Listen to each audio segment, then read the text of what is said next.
to here. Now, as you know, VE Days events coming. As you can see, I'm already up to date on it. I've already done all of it so far. So, basically, I'm just here to say, it's kind of like how it works, because I've seen some confusion. Now, here's the thing.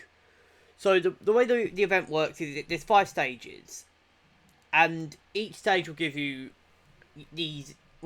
First off, each stage will give you these tickets, and some of them will give you... And then eventually you'll get a gold order when you do these. Now, the tickets are used to buy cold steel weapons or the PPS red. Now, they are in the game. Now, the thing is, to my knowledge, you can buy multiple of these. So, because I've already got the Officer's Sword in Normandy, as you can see here, I've already got the Officer's Sword in Normandy, so I can get the Officer's Sword again, which could be interesting.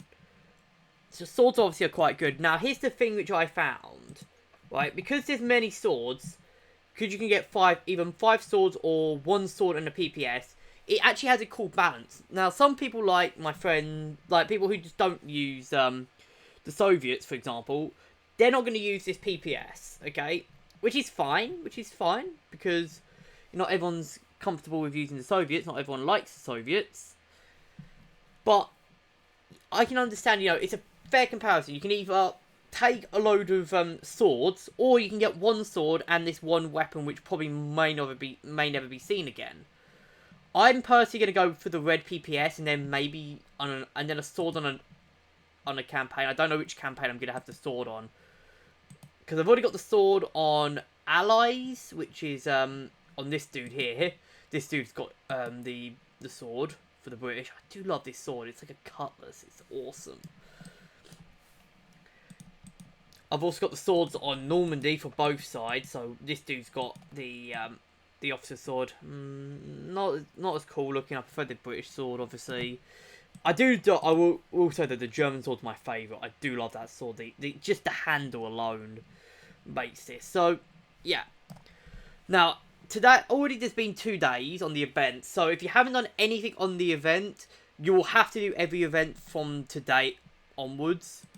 Now, as you can see, it's still on Moscow. So, you have about 3 hours to get this event done, which isn't too hard. 80 kills with an LMG. I did it in 1 match on Normandy by just literally, on Omir, by just shitting out M19, 19A6s. And the Moscow maps, obviously, I mean, I'm level 9 on it. It's not the hardest thing in the world, so yeah. And I think tomorrow might be SMGs, which, if that's the case, I'm probably going to be slam rushing Berlin, or testing out to see if it works on the what's it called, the MP43s. I'll post in the comments of this video if it does. But basically, yeah, you just have to do these events. You got to do the first event and the second event.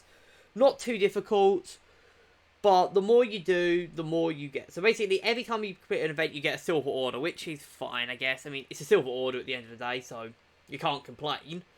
But when you completing 2-day events in a row, you will get a gold. You'll get the that's how you get the tickets for the swords, and then eventually when you complete 8 days, you get the gold order for weapons, which I'm trying to debate which one I would use it on. I don't know if I want the VMP. I don't know if I want to buy the I'm debating between either the VMP, the Soviets, the PPD here, or buying something like maybe even like the Irma for Berlin or something like that. I'm not too sure. Or maybe even buying something like the Gavir 1888. Yeah, not really much to say, but yeah, that's all I've got to say.